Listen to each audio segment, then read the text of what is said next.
all I wanted was a kiwi refresher, and I got mango dragon fruit. Now the kiwi lemonade refresher is my favorite drink, but every Starbucks in the vicinity of me is out of it.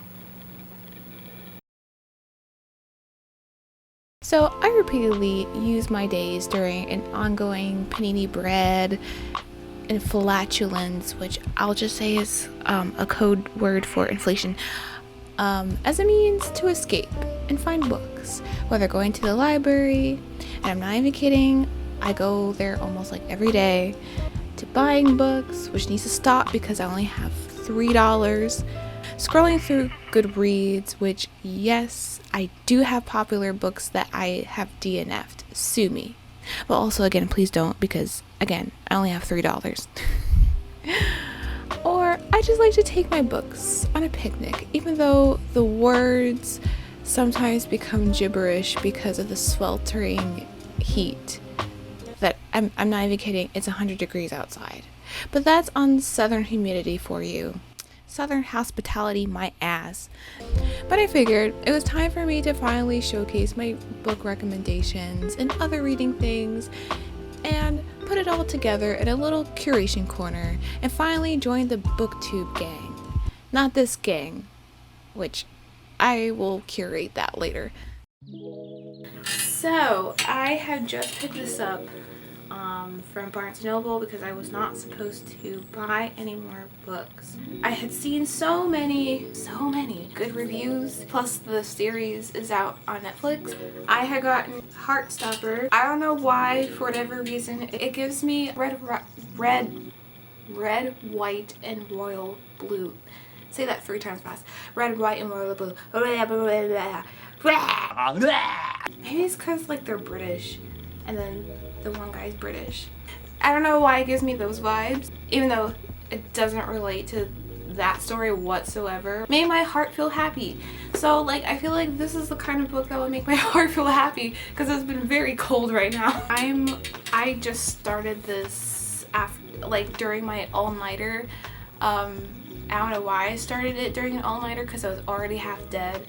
So I really want to, even though I know it's a graphic novel and it's pretty simple to read through. I don't know, I personally love to process what I'm reading or intaking in general. Like I literally started a Ken Burns documentary at like 4 a.m. What am I gonna do with that information? But it was good though, it was on the Central Park 5. Anyway, wow, brain. Also, if you're new to my channel, you'll see that I'm very chaotic and my brain is not exactly schizophrenic, but it's kind of all over the place. But I think that's just I know that's a depression anxiety thing where you're like, or no, ADHD. Yes, I'm 90. I haven't been diagnosed, but I'm 98% sure I have ADHD. Back to you. Okay, editing me here. Please tell me why this is the most fantastic of the series. The last one so far. Like, I cry. I legit cry. I felt for the characters. I could not stop thinking about this for like 3 days straight. This is a 5-star for me. That is my update. That's my update on the series. A few of my recommendations, not this time, but like in the future, will probably somewhat deal with either like history or politics or what have you, because I don't know, I am the type of person that needs to know every little thing, and I'm a big history buff, a big political junkie. I don't know, maybe it's just fascinating for me to learn about the process of how things are done, made, like learning more from like my favorite figures. Maybe I'm just really smart. I don't maybe I should have been a poli-sci major instead of an art major. I don't know, but that's too late for me now. I picked up Jamie Raskin's book about his tragedy between the loss of his son from suicide, like literally right before the insurrection that happened. on the Capitol. So it's not really about Donald Trump, but it's just a deep moving picture as to like who his son was. I don't know, I felt like it was weird. I could relate to his son in a way regarding his mental health, because he was so like, not just like active, like physically active, but like almost like kind of like politically active, just mindfully active. And then depression just kind of weighs over you and takes over your life, and especially with the pandemic and you're stuck inside with like all your thoughts and things, it's awful. I don't have words for it. I just respect this man so much for making this book and telling his story, telling his son's story. But I just believe this man should run for president. I feel like he's the most respectable politician, to be honest, because everyone else, crap. I hate it here. My third read is actually, it's not a physical book. It's on not my Kindle. I don't have a Kindle. I used to have a Kindle. I have it on my iPad, and it's Crying at H Mart. Why am I reading depressing books? This is, oh gosh, I feel like this is such an unpopular opinion. I don't know how to feel about it so far. The girl from Japanese Breakfast, if you've heard that band, about her story with her mom and that connection, and whether that was like up and down, and then I guess processing like her life with, or like during that time when her mom is sick, and then like after she's passed. I presume that's what all it is. I haven't gotten to the part where the mom has passed yet. And it's not really a spoiler because that's how the book is just advertised. I don't know, because I don't want to be like judgmental, because this is like someone else's, you know, livelihood. I feel like I get lost within some of the descriptions, because I think the whole purpose of the book is to highlight, you know, like different foods and stuff she would have with her mom, or like would try cooking or whatever, and that kind of like validity for like their love, I guess, for each other. But I don't know, I kept getting lost within some of the descriptions of foods and stuff, and sometimes it felt like too much. It just doesn't feel moving to me, and maybe I haven't like gotten too far into it, but I just like, I don't feel much. Which is sad to me, because I feel like I've had that kind of like relationship with my mom where we're like always butting heads, but then also like dealing with grief. So like I understand grief. I don't know. I just don't feel much of anything for this book. I'm sorry, don't come after me. I know it's popular. I'm never gonna fit with the cool kids. My first recommendation for you, dear viewer, is The 7 Husbands of Evelyn Hugo. Like, I don't know why I feel like, you know, every single handsome, attractive man, I'm like, that's my husband, that's my husband. And then I don't know why I just, you know, when I picked it up, I was like, I can relate to that. No, not whatsoever. Anyway, because the story just took me for a big spin. Am I driving a ship?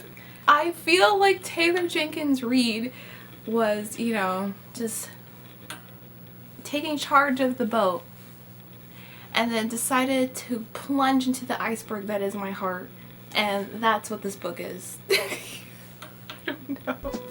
Main theme of this book, I had said, it's basically about finding the love of your life, understanding family and the love within that realm, and what is truly important to you. I think that's a good gist of what this book is. Evelyn.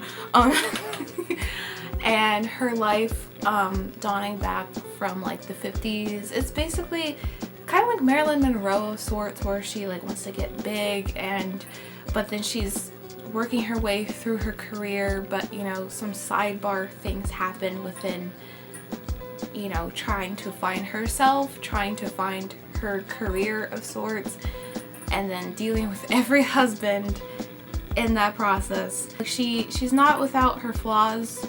She's very flawed, but I guess that's life. I think I was taken for a loop that the seven husbands signified a kind of larger scheme of things, if you will, into like finding her deep true love in life, you know.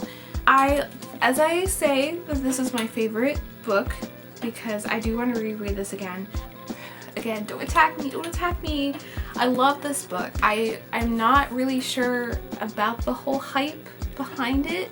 I do love this more than Daisy Jones and the Six. Taylor Jenkins Reid's other book, Daisy Jones and the Six. I have it. I read it before, like, I think in 2019 when it first came out, before it was hyped. And I enjoyed it then, but then I think as I've gotten older and somewhat matured and reading that, it doesn't hit me the same anymore. It feels kind of lackluster. And then I think reading this after that, I'm like, oh, okay.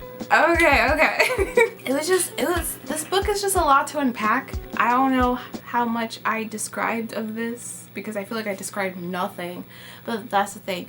I went into this blind, so you kind of have to go into this blind now too. So you're welcome. And okay, on that note of Daisy Jones and the Six, I found a book that is 10 times better. This book is called The Songbook of Benny Lament. Every time I see his last name, I really want to say Lamont. It's not it. I think if you truly enjoy Daisy Jones and the Six, it's like that, but so much deeper. There's so many, I think, profound lessons within this book I feel like Daisy just won't compete with.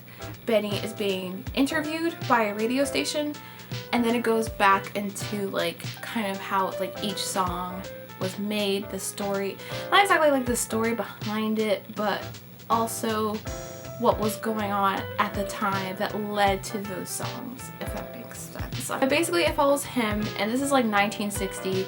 Like, his family is part of the mob, the Italian mob, Sinatra, who, like, man, if Sinatra was in this book and it would make it like skyrocket. Anyway, his family's part of the mob, really runs, you know, New York basically. His dad bringing him, because like Benny's wow brain. So one day the dad brings Benny into this nightclub that, you know, his uncle owns because his uncle's a big mobster. So then he spots Esther Mine, and she has this powerful voice that just captures him like immediately. Because in my head I just kept picturing like an Amy Winehouse type voice, because Queen has a powerful voice, and I'm sorry, but she's better than Adele. I'm sorry, I had to say it. Judge me. Anyway, and him being a musician, like, you know, lyricist and pianist, you know, I don't know, those worlds just kind of collide. Gosh, I'm trying so hard to describe this without giving anything away. It deals with a lot of like, you know, like the segregation, trying to make changes within that world. Is the mob trying to like hunt down, you know, like this group that they had just made and stuff like that. Like the suspense within that, the like flirtation of romance, and so it was just suspenseful. Like, it had like some funny moments, it had like just joyful moments, but you see this band trying to, in their own way, change the world. It's not popular whatsoever. Please make it popular. I swear, if you don't, 5 stars, top tier.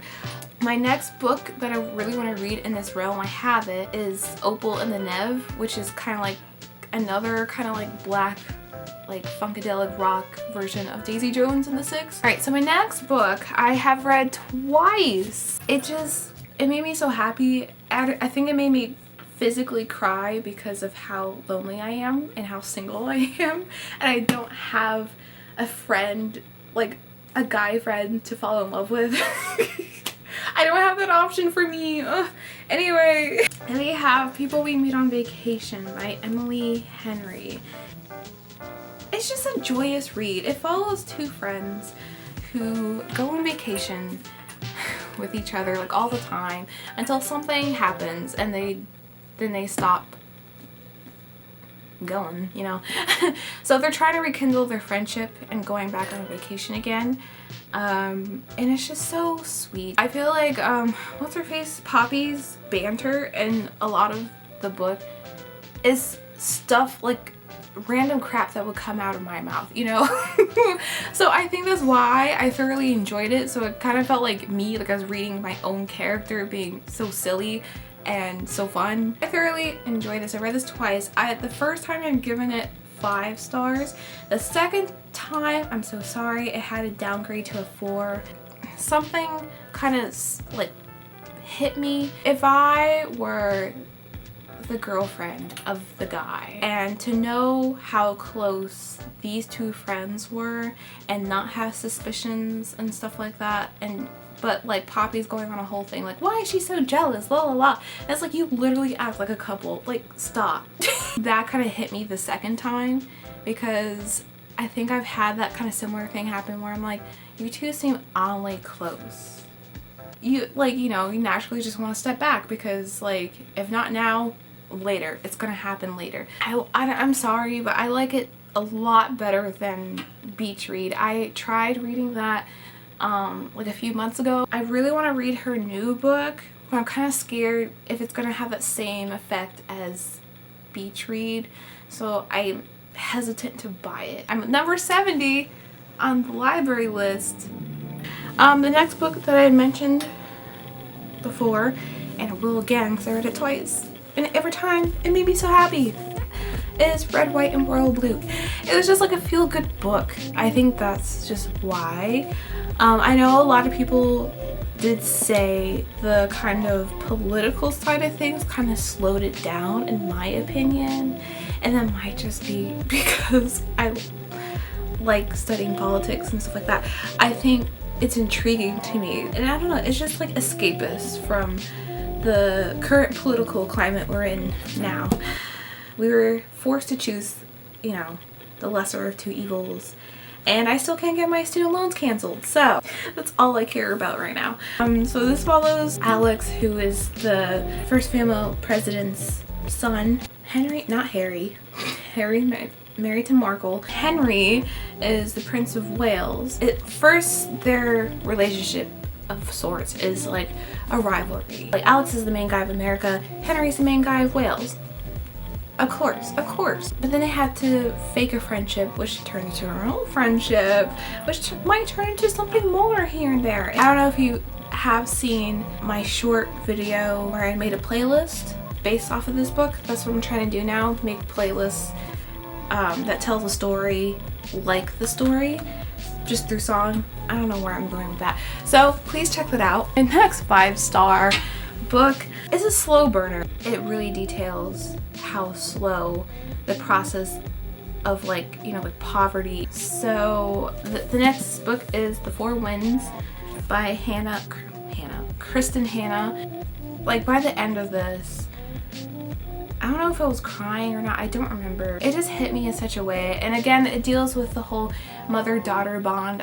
It makes me get a look into just my own mother's thoughts and feelings, especially trying to take care of her kids, and especially during the Great Depression, which is so prevalent to just this era now, where we can't even afford like air right now because inflation, and I'm scared we're gonna go into another depression. I think a lot of people think of prejudice as just a racial thing, and yes, it's very big as a racial issue, but also in terms of class, and like, you're just trying your best to get by, but like everyone else sees you as like literally dirt.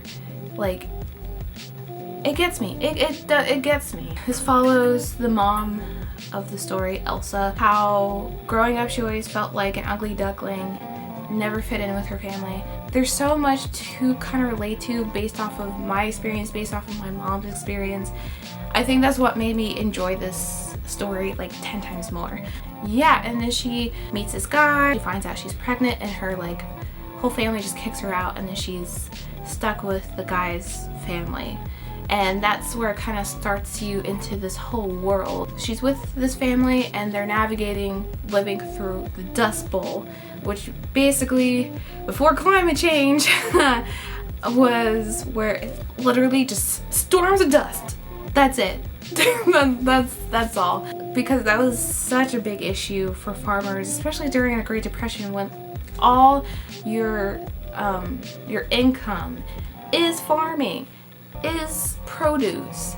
For dust to come and animals to starve and what have you, and not being able to farm is awful. So a lot of people would go to the West. So this kind of navigates like their own story. I don't want to drag on with this because, again, I don't want to give things away. Just yes, please read. Please read. I remember loving this so much, and it touched my heart. And my grandma and I would have like discussions about this book because we just loved our cat at the time, Princess. And I love my furry felines, as both of them are actually sitting near me right now. But this is called Dewey. It's just so pure. It's about like this cat that lives within the library. Like, look at this. I don't remember all that happens, but it's just like the experience of like Dewey living in the library and meeting the guests. And I don't know. I forgot how the story went. I remember crying at the end, but I loved it so much. It was so touching. I guess speaking on my grandma and I, she would always correct me, and why, for the life of me, why can't I think about this? The next book that my grandmother had recommended is Lillian Boxfish Takes a Walk by Kathleen Rooney. It follows a woman who's like in her 80s or so, in the 80s, and it's like New Year's Eve, and she's taking a walk around Manhattan. And as you can see, and I'm a New Yorker girl at heart, literally like the first few pages, it maps out her whole route. And I know that woman must have been like tired. she was like, I'm gonna walk the whole way from like Upper East Side to Lower Manhattan. Ballsy. Especially in the 80s, where like New York City peak crime was the 80s, or I would say like 70s and 80s. It's just really bad.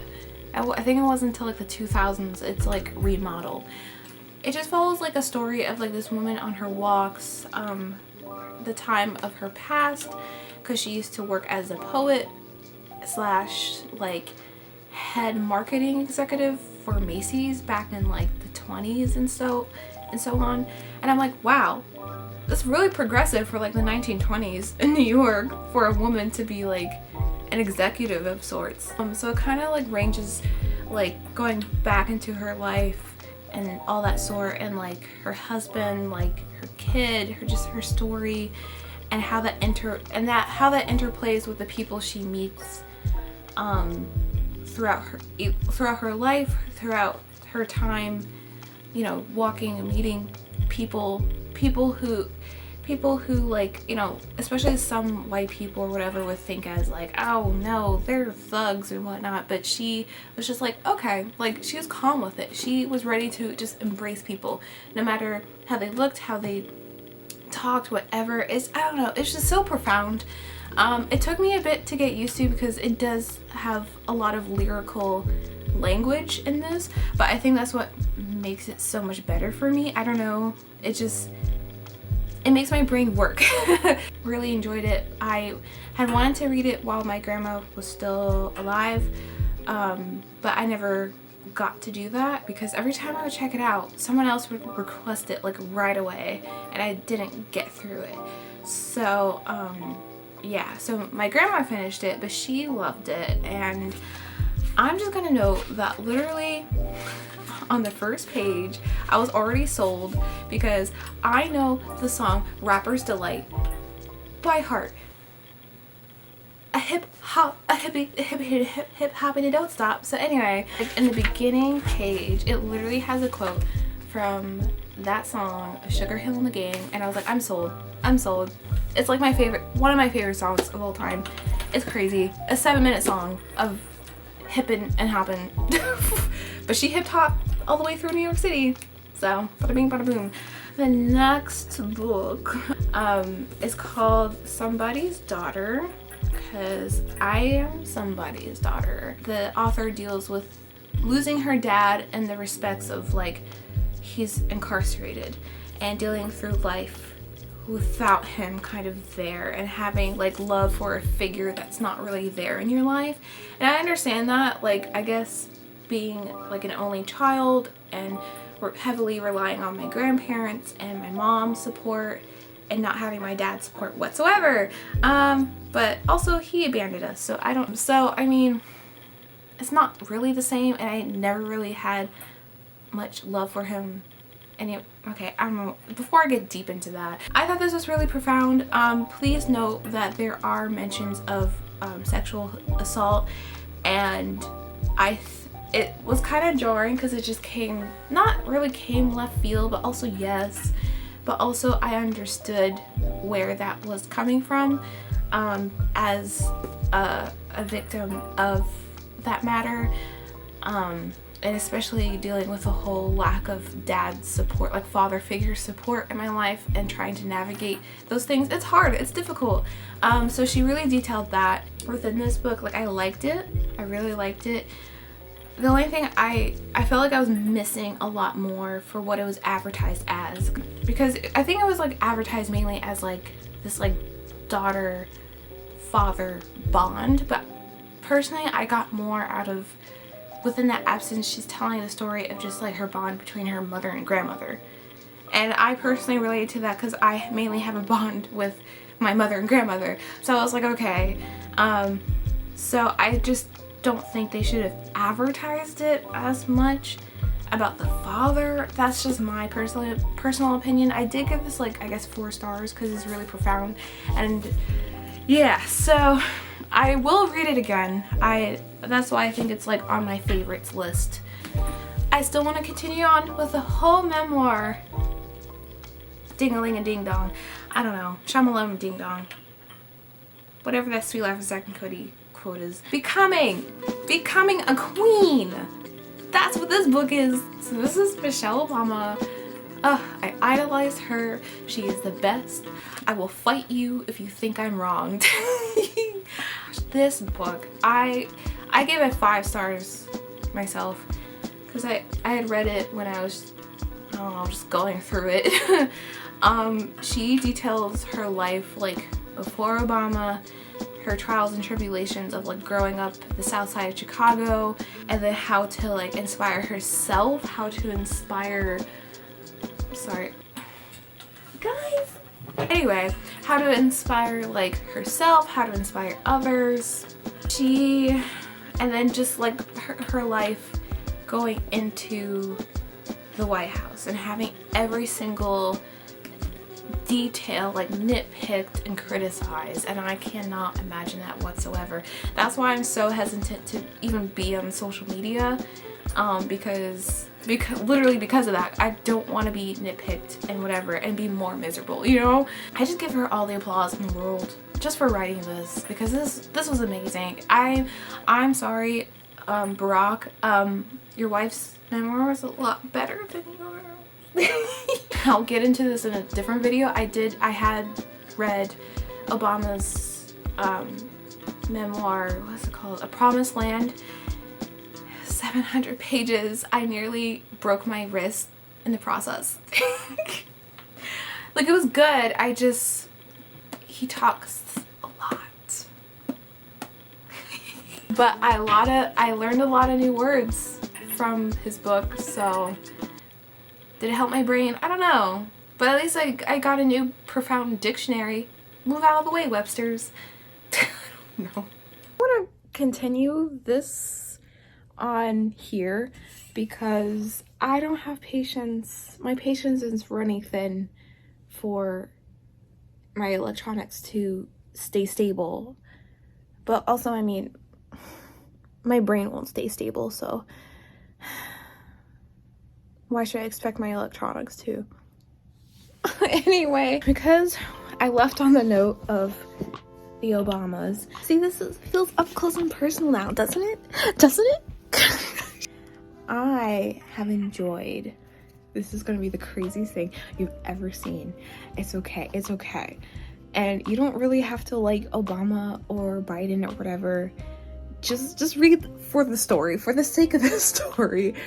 It's an Obama-Biden mystery called Hope Never Dies. Just wow, guys. This was actually, I laughed, and I think that's why I picked this up. And it came at a time also too when like the election was happening. I needed a weird escape of sorts. But I actually really enjoyed the story. It was actually really suspenseful. It's after the presidential election of 2016, so they're out of office during this time, and Biden feels lost and adrift.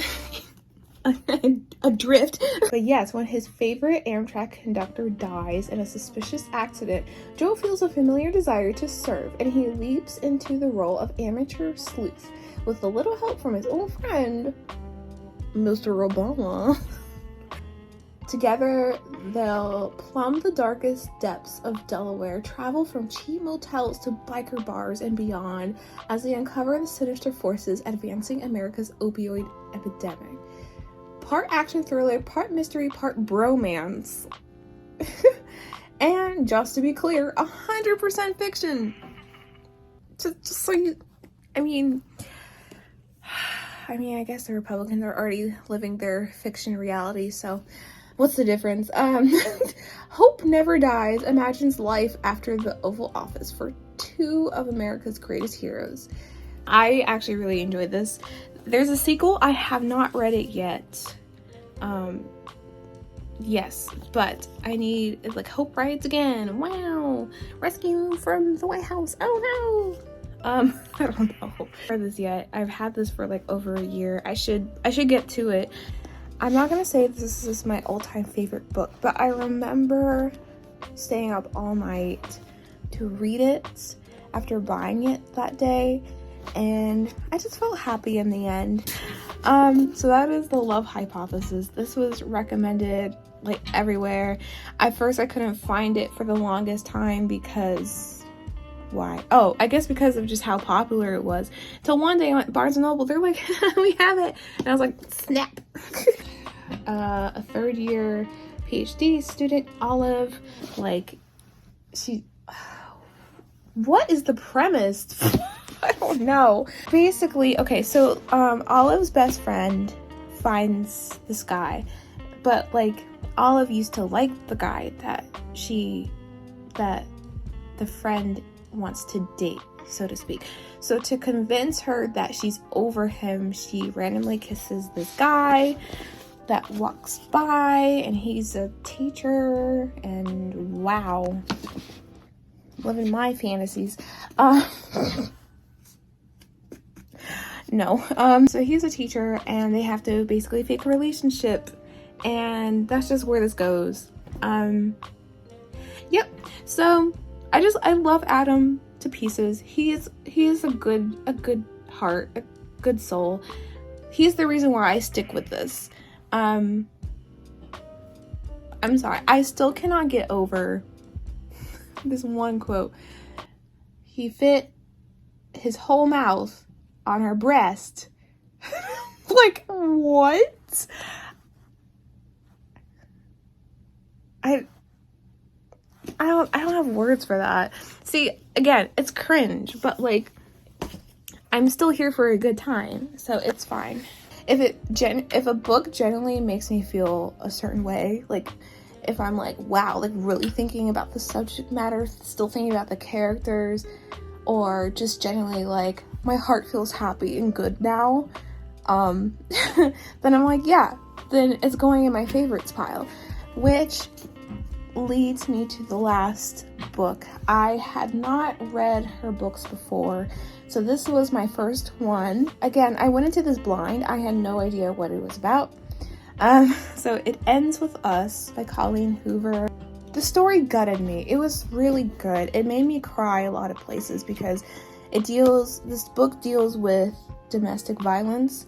So look up the applicable trigger warnings for that.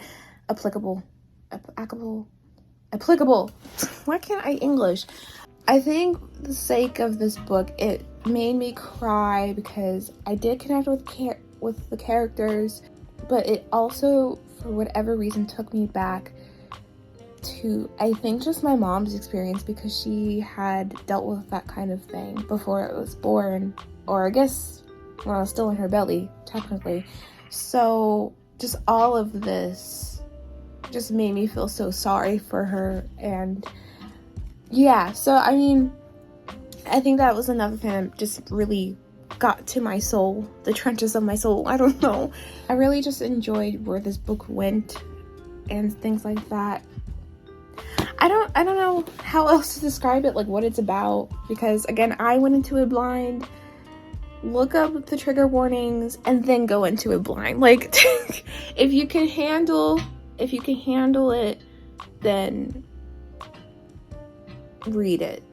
I don't know. I'm excited though, because there is a sequel of this coming out this year, and this is compared to, I've only read 2 Colleen Hoover books, and I like this one better than the Ugly Love one I've read, because Ugly Love, I enjoyed the end, like the near end, but the rest of the book, I was just like, okay, like where's the connection here? I don't know.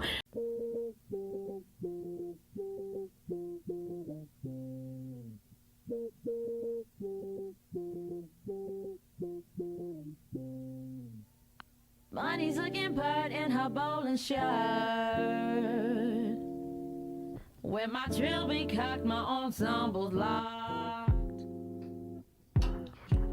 Dude, with the yellow and like my blue hair right now, why does it give me Coraline vibes? I don't understand it.